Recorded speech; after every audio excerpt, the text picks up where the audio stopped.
worst part about selling on Amazon is dealing with Amazon. How can you quickly resolve Amazon suspensions? We kind of have a 3-step process that we follow to fix suspensions, so I can kind of take you through that. If you see a smear campaign happening where you're getting a whole bunch of 1-stars, I just saw this recently where this really great product ended up getting 1-star, 1-star, 1-star, 2-star, 3-star, something's up. And you can report that. That's tougher. What if one mistake on Amazon could cost you your entire business? From sudden suspensions to scathing negative reviews and even those dreaded ongoing flat file errors. These issues can derail your success. But here's the good news. The solutions are faster and even simpler than you think. In today's episode, we're going to be breaking down the quick fixes that you'll need to succeed on Amazon in 2025. So let's dive in.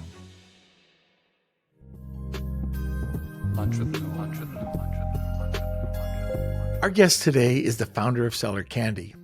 With his vast experience owning and managing brands that have generated millions in sales on Amazon, he established a full-service Amazon agency. This agency has become a premier Amazon channel management provider, helping brands scale rapidly with the support of a dedicated team.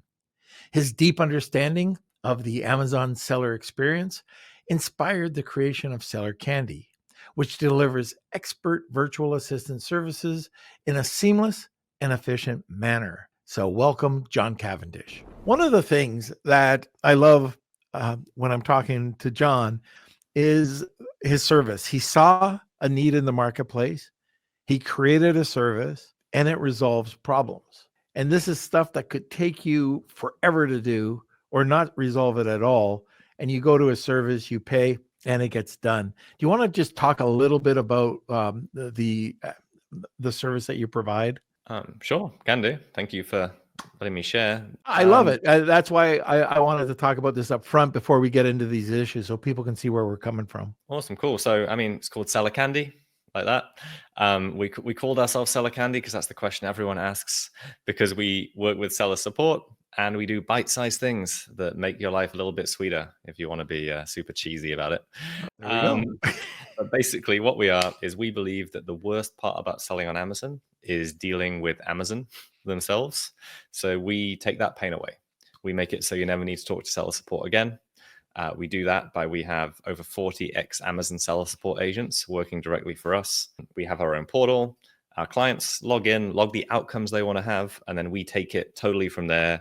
We take ownership. We call Amazon. We raise flat files, and we can do everything from plans of action to just listing updates to root cause analysis to everything in between. Imagine us like having an expert VA on your business who you never have to train, don't have to hire, don't have to manage, so that you can outsource stuff and get on with your life. Focus on what really matters. Sounds pretty good. Sounds pretty good to me. And so now we can dive into this. Like today, these are some of the just small things that could just be a killer when you wake up in the morning and all of a sudden you get an email that it's not if, it's when it comes, in your inbox, and you're there, your team's there to help it. But these are some just fast fixes that we can talk about, not only, in 2024, but moving forward in 25. And I've got a couple here. So let's talk about how can you quickly resolve Amazon suspensions? Yeah, quickly is an interesting word. So quickly, as long as a piece of string, but we kind of have a 3-step process that we follow to fix suspensions. So I can kind of take you through that, if that'd be helpful. Sure, let's do it. Awesome. So our ethos working back from the end is that if we can do all the steps that Amazon's going to tell us to do before we contact seller support, then we can get through all the fluff and not have to go through their back and forth 2 days at a time, raising cases and doing all of that BS that they end up taking us through every time. Okay. So the way we do that, first thing, whenever we get that, we raise a case. So we go into seller support, we raise a case, and we say, okay, what's the issue? Can you investigate? We've got this listing suspension. Can you please help us figure out what it is? The reason we do that is because we need the case ID. So yeah, it sounds like a long shot, but we need the case ID number because we're going to need that later when we call Amazon. Step 2 is then let's assume it's like a product detail page violation. So Amazon's bot has taken it down. More often than not, it's that Amazon's updated something and then your listing has got slapped because of some detail page update. What we do after that is we go into the case log again, and we open a case asking them to enable the category listing report if it's not already enabled on the account. So we ask that, they reply hopefully in a couple of hours saying, yes, it's enabled. Then you can go into reports, category listing report, and then download that report. And what this is going to allow us to do is to edit the listing. So to remove all the stuff that has violated it without being able to edit the listing. Because usually when Amazon suspends the listing, they lock it down in the inventory management. So you can't change it anymore. So you can't remove the stuff that you had to remove in order for it to be compliant again, as Amazon is so smart in their strategy. So you go into the category listing report, you delete all the other ASINs apart from your ASIN, and then you make it super plain. So you make it the most vanilla product you can possibly imagine. Change the title to something, this is a brown widget, and then just make every bullet as generic as possible to remove anything that might have offended Amazon's system. We then upload that flat file, that category listing report, which is basically a feed file, to the feed file editor, and we get the bulk upload number. So now we've got a case ID from when we started, we've got the bulk upload number, and in theory, it should kind of work. Usually it doesn't work at this point. So we can then do a delete relist. So that's the third step. So we go in there, we delete the ASIN. Anyone who's not done that before, it might be pretty scary, but you just need to know that once you've created the listing, it's in Amazon's central catalog, not just in your account. So you won't lose reviews, you won't lose ranking more than you have already. You just goes down for 24 hours. So delete for 24 hours, relist. You've done your third step. And now if it's not working again, it's time to call Amazon. And the cool thing now is once you call them, they're going to say, all right, what I'm going to do is I'm going to raise a case for you. And you can say, oh, no need. I've already got a case number. Here's the case number. And they say, oh, we'll try doing an update through bulk upload, through flat file. And you say, I'm ahead of you there. I've got my my bulk upload number. Here's this. And they say, oh, well, the next thing is do a delete relist. And you go, I've done that already. I did this now. So they go, oh, okay. So then you just ask to get put through the leadership team or the catalog support team. And you can just stay on the phone then and go around in circles, but you've done all the stuff which they're going to ask you to do, which would have taken 2 or 3 days per item. And that's how you get through. And eventually, hopefully someone gets on the phone who can refresh your listing and get it back up because you've done all the basic troubleshooting stuff that otherwise you would have spent forever doing. Right. Yeah. So they'll take their time usually like you said, for each one of those steps. Yeah. So being ahead of the game, how quickly do you think you would get the list back up? That's a very good question, Norm. No, so yeah, sometimes it can be a day. It could be a day. Yep. Maybe one of those steps fixes it on the way through. In other cases, you get stuck in some infinite loop with Amazon and it could take 3 weeks. But let's say on average, 3 to 4 days to get up a listing if it's got something that's not too complicated, but not super, super simple. Loving this episode? Sharing is caring. Don't forget to share this episode and give us a review. Okay, it is getting close to the bottom of the hour, and I know we just got going, so I'm going to ask another question. Best way to remove negative reviews. Now, before we answer the question, I'm just going to let people know after we get through this question, then we'll go over to the Wheel of Kelsey and talk about the prize today. So, John, what is the best way? I know there's a lot of controversy out there about negative reviews. So what's the best way to remove them? Yeah, I mean, what I'm going to tell you isn't going to be the most groundbreaking thing ever, but it might be for some people who don't know it. So there are a few services out there that claim to be able to remove negative reviews. And from my understanding, they can do it. The problem is you've got to find someone who's going to be compliant on everything they raise with terms of service. And some got in trouble in the past for spraying and praying across, which is not a way you do negative review removal. So a few ways you can do it. If it's a seller feedback review, it used to be you just request review every time. That doesn't always work this time. So now if that doesn't work, you have to manually follow up if it violates Amazon's TOS. And if you're an FBA seller, it definitely violates TOS unless it's about your personal service, like something that you've done with them. If it's a delivery issue or if it's a product issue, it shouldn't be in your seller feedback because Amazon did the delivery and you didn't necessarily sell the product because you're a seller. Amazon's not set up for you to always sell your own products. We talked about controversial issues on your podcast recently. Yeah. I've got something that, I think a lot of sellers aren't going to like to hear. But back in the day, well, when I first started selling some of my beauty products, I was getting 5-star, 5-star, 5-star. I was also Amazon, close your ears. I was incentivizing a ton of the reviews. I was going to services and buying reviews, right? That's what we did back in the day. And this one product that I had, I bought about $30,000 worth of reviews, which is kind of crazy. But, I got ranked. Everything was going good. I was getting lots of sales. And then I remember I was on the road at a doctor's appointment and my first negative review came in. I was on the ground crying, weeping. Why don't they love my soap? You took it so personal.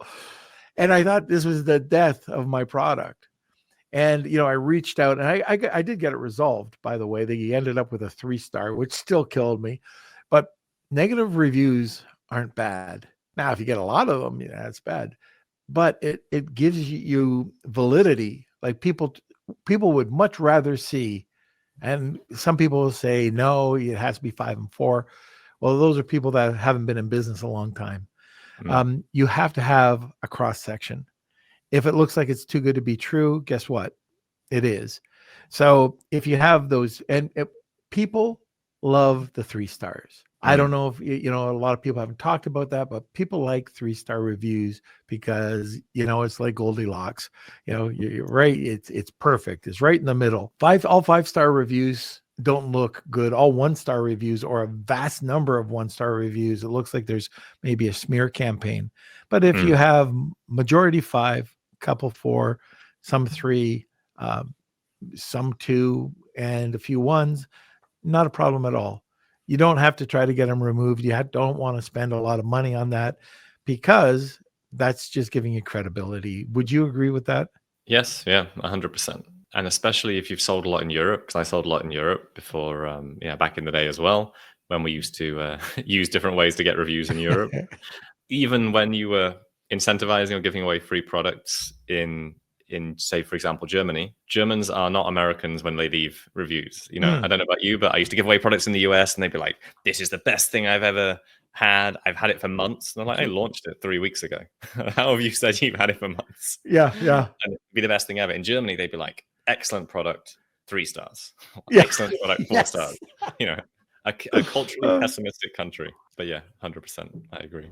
Want to learn how John has helped countless other Amazon sellers? Check out another episode with John Cavendish right here.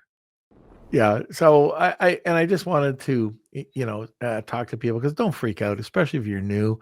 It's the first, it will happen. It's just human nature, but you don't have to freak out. If you see a smear campaign happening where you're getting a whole bunch of 1 stars, I just saw this recently where this really great product ended up getting 1 star, 1 star, 1 star, 2 star, 3 star, something's up.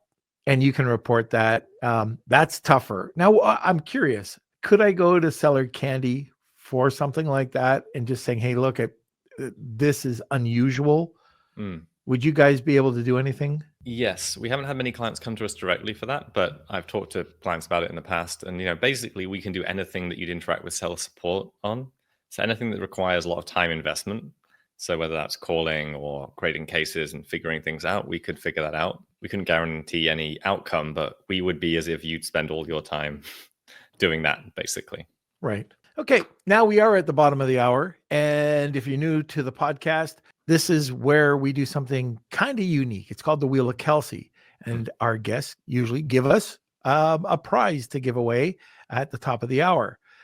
To enter into the giveaway, it's hashtag Wheel of Kelsey. Tag 2 people and you'll get a second entry. John, today's gift prize, man, first of all, I got to thank you because it's worth about $1,600. What are you providing? So we at Seller Candy are putting forward a ASIN reinstatement. So if it was the worst kind of complicated issue that can go wrong, that would be a $1,600 issue. So hopefully you don't have that. But if you do, it's worth $1,600. But if you just come to us and say, I won this on Lunch with Norm, we will honor it and help you out. All right, very good. So that's hashtag Wheel of Kelsey. Tag 2 people, and you'll get a second entry. Hey, Amazon sellers, are you leaving money on the table with Amazon? Well, TrueOps is here to help you reclaim every last cent you're owed. Over 1,400 brands have already recouped millions with TrueOps cutting-edge technology. Finding reimbursements others may have missed. And guess what? You only pay 10% commission, no more overpaying the industry standard of 25%. Plus, the first $1,000 in reimbursements is free to you. Here's the best part. TrueOps doesn't get paid unless you do. If Amazon ever reverses a claim, TrueOps automatically credits your fees back to you. Now that's peace of mind. Remember, $1,000 free reimbursements to start, then just 10% of successfully recovered funds. You have nothing to lose but the 3 minutes it takes to sign up for a free audit and so much more to gain. Sign up with the link in the description and start reclaiming what's rightfully yours. And hopefully we'll have a couple of case studies that we've been doing. We've been working with TrueOps for a little while, and we've got a couple of people that we've asked if they wanted to have a case study done, and we'll be providing that. And thank you for the people that have sent me the notes about their results when they've been working with them. So if you want to check them out, TrueOps, 10% commission. You can't go wrong, and it's free. Okay, let's start talking about, this is a big one, and I hear about this all the time, and people really don't know how to handle flat files. So there's errors that come up, and I've experienced them. You get to know what the error is and how to get around it. But if you're new to flat files, it could be pretty challenging. So let's talk about some of the errors and how to tackle flat file errors. Awesome. So actually I'm just picking up my phone because I have a QR code that I'm scanning for my own presentation. But yeah, the basic thing is when you do a flat file, it'll spit out an error code. So you do it to your best of your ability, you upload it, it spits out an error code, and then we have a kind of a reference table of the 12 or 15 most popular, most not popular, but most regular error codes. And we use that. So we just reference that, and I can share the SOP, and that's the easiest way to do it, to be honest. So let's go through some of these errors. So the process I went through before about getting back suspended listings, we actually have a bunch of slides on that. So if you want these slides, you can always reach out to me. Very good. But yeah, so ask seller support for them to look into it.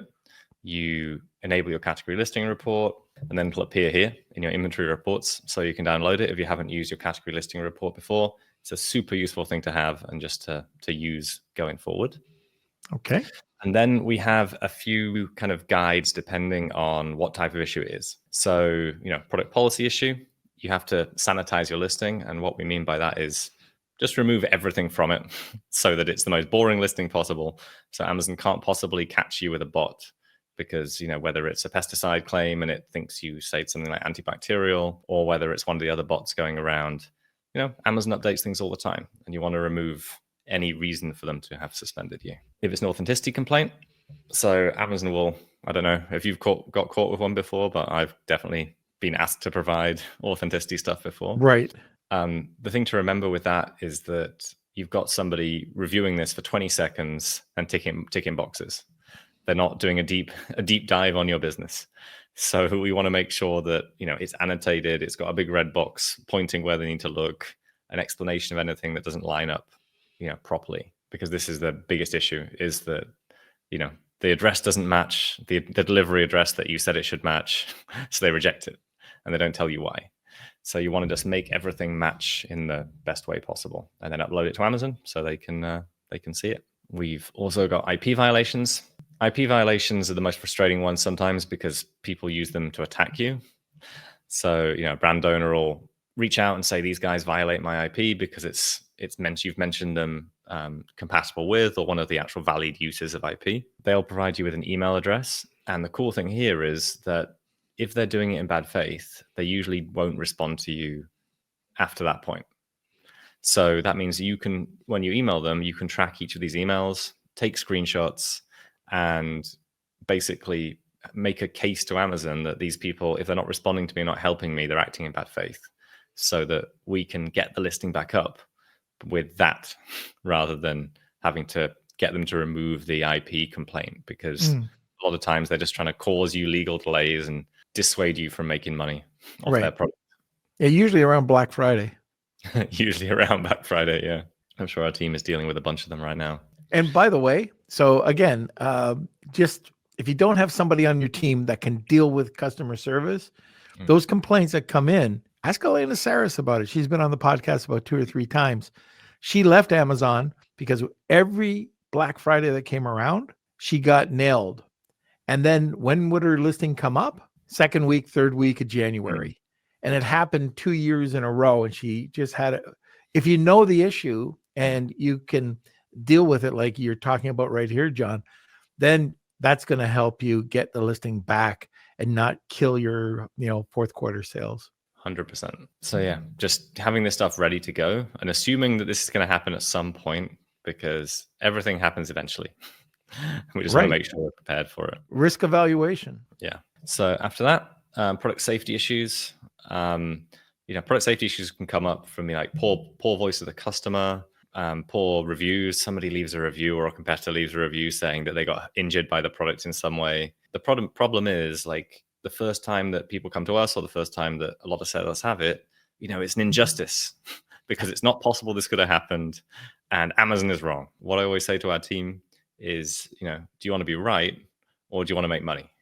And I think with Amazon, the key is we want to make money. Let's just move through their system and accept it and move on and live another day and make some more dollars. So when we do a plan of action, we always accept the issue, no matter what it is. Like you've sold a new thing as, used sold as new. And it's like, well, there's no way that could have happened. So you must have sold a return, Amazon. But I'm not going to say that. I'm going to say we're not going to sell used products again. We're going to check them before they go into Amazon. And going forward, there's going to be an inspection. So we accept the issue, what steps we've taken immediately, and what we're going to do this again. And then you lose the war, win the battle. Yes, 100%. Or lose the battle, win the war. That's it. I'm dyslexic. Me too. That's why I'm reading through these slides in this way. Then hazmat. So the fifth biggest one that we see is hazmat. With hazmat, hopefully you should know if your product's hazmat. And if it is hazmat, you should have a safety data sheet, an SDS sheet, and then just upload it. If you don't have an SDS sheet or it doesn't require it, then you need to get an SDS exemption. The way you do that's pretty simple. You go into Seller Central, you search for SDS exemption at the top, and there'll be a template for your category. Download that template, fill it all in with all your information, upload it, and Amazon will get you your product back.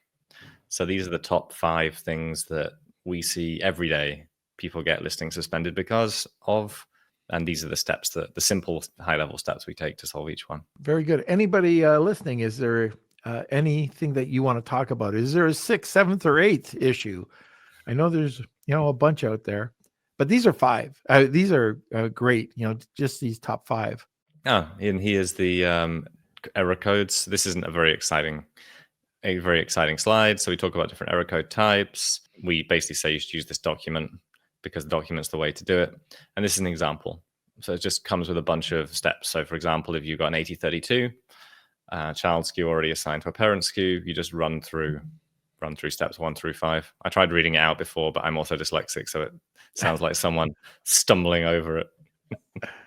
Okay, and if they want the guide, they just have to scan that just QR code, there. and we'll put that up later. Awesome. That's it from this presentation, really. I got a bunch more slides, but that's probably it. Want to enter our live giveaways? Make sure you subscribe to tune in to our live Wednesday episodes at 12 p.m. Eastern Standard Time. Okay, is there anything else that you'd like to talk about on the customer support side that our listeners should listen to? Don't lose hope. I was actually talking to one of your listeners. Who was it? I can't remember her name. I met her 2 years ago at Southern Seller Fest. And she was like, Normie. She's an Australian Aussie, and she calls you Normie. Oh, okay. Anyway, so we were chatting. And she was like, I've got a foolproof way to get through to the leadership team, when you're calling them up. And I hope she won't mind me telling you the story because I didn't name her anyway. And she was like, do you want to know how to get through? And I was like, yeah, I'd love to know how to get through because it would make my life a lot easier. She's like, well, what I've been doing is I've just been breaking down and sobbing when I can't get the issue solved. and they feel sorry for me and they put me through to the leadership team. And I haven't figured out a way of scaling that yet. And it's still been 2 years ago since she told me that. But I think that's the hack, the number one hack. Well, that's the best thing. So all you have to do is, take your VAs, like that whole group, and teach them how to break down and cry when they're talking to Amazon. Simple. Yeah. And maybe we can outsource it to AI soon as well. Like we'll get the optimal frequency of crying that this gets plays on the heartstrings. Going to go down a different rabbit hole just before we go over to another sponsor. But you want to know torture? You want to know crying in the forces? And I saw this, I didn't believe it, but it's true. One of the things, if you want torture, have a screaming baby just going on and going on and going on for hours. I experienced that coming back from Fort Lauderdale. I had this screaming baby 3 rows back, and you want to know if crying is going to get you through? Yep, I would do it. So check that out, everybody. Start crying. Oh, no. I've got my first baby due in like 2 months, so I will know your pain soon. Congratulations! I really mean that. But have fun. I got some of those sleep headphones. Some of those ones you can sleep in. That's right. Okay, so I think that's about it for today's podcast. John, how do they get a hold of you? Yeah, if you want to reach out, if you want to check out what we do, you go to sellercandy.com. You can check out our website. We've got a guide we put together for basically kind of a cheat sheet of some of the stuff I talked about, but how to solve many different things in seller support. I think that's at sellercandy.academy. Makes it easier to find. We've got a special URL for that one. And if you want to reach out to me personally, it's john@sellercandy.com, JOHN. Okay, that was sellercandy.academy. Yeah, sellercandy.academy is the download. Okay, very good. Okay, Kelsey, let's go over to a sponsor and then we'll come right back with the Wheel of Kelsey. And by the way, the prize today is fantastic. It's something you'd always like to have in your back pocket, and that's going to be for a resolution. So if you get suspended, Seller Candy is going to get up to bat and get that resolved for you. So that's hashtag Wheel of Kelsey. Tag 2 people. You'll get a second entry. You got to do it now. Once we get back from the sponsor, we'll be going right over to the Wheel of Kelsey. Start, scale, exit, repeat. I'm Colin C. Campbell, and I've started over a dozen multi-million-dollar companies in the last 30 years. I spent the last 10 years writing the book, Start, Scale, Exit, Repeat, to figure out what it is that these serial entrepreneurs do over and over again. We interviewed over 200 people. We created 58 chapters, over 30 illustrations, 180 callouts, and we quite frankly made this book for the ADHD entrepreneur. It's been #1 on Amazon in 15 categories and has won 12 awards globally. Get your book today, either on ebook, paperback, hardcover, or Audible on Amazon or your favorite bookstore. Okay, and that was the other shout out at the beginning. There you go. Start, scale, exit, repeat. I was in Fort Lauderdale and an entrepreneurs organization event, and he spoke and then gave out his book to everyone. Oh, which event or it was where? Just EO. I think it was in. I think it was in. No, it wasn't in Fort Lauderdale. It was in Miami. It was in Miami when I was in Miami, like nearly a year ago. He was speaking at an EO event. I was with him on the weekend. He just told me he's got the 26th award.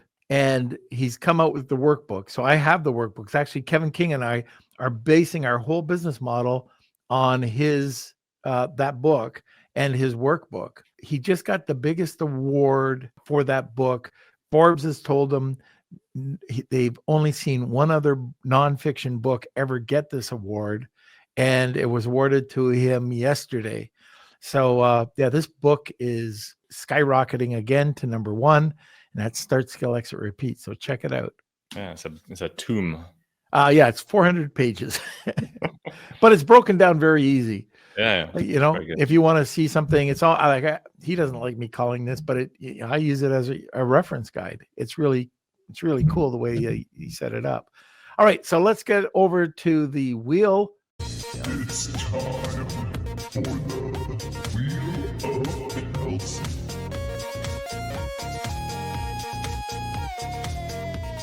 All right, Kels, give it a spin. All right, here we go. If you are the winner, please email me k@lunchwithnorm.com. And let's see who today's winner is. Looks like it is Steve. All right, Steve from Chicago. Steve, congratulations. You've won before, so just let me know. Email me k@lunchwithnorm.com and we'll connect you with your prize. That's a great prize. Okay, that's it for today's show. John, thank you so much. Sorry for the tech problems at the beginning, but we got this in the can. Thank you for having me. All right. Well, and if you want to get a hold of John, just check him out. It's already for that QR code. It was sellercandy.academy. And if they want to get a hold of your company again, where do they email? John@sellercandy.com. You can always just reach out to me. All right, John. We'll see you later. If you're watching it on YouTube, don't forget to subscribe, share it, ring the bloody bell. I guess that's what I'm supposed to say. Or you could be part of the newsletter like Kels was talking about. We spend a lot of time trying to put that newsletter out every week, and that's lwn.news. Or join our WhatsApp group or the community or all of them. We love you to be part of all of our community. So that's it. We couldn't do this podcast without you. Check us out next week. And by the way, don't forget to check out the Marketing Misfits. That's the new podcast. Started in April with Kevin King and myself. We just recorded a ton of new episodes and they'll be coming out every Tuesday. And they're all about marketing. People that have thought outside of the box to be successful, or people who had to come to overcome obstacles and have succeeded. So we find out exactly what they did, what some of the tips and tricks are, and I think you'll like it. It's a little bit different than Lunch with Norm, but I like it, but I'm a little biased. All right, everybody, we'll see you later, and hopefully we see you next Wednesday.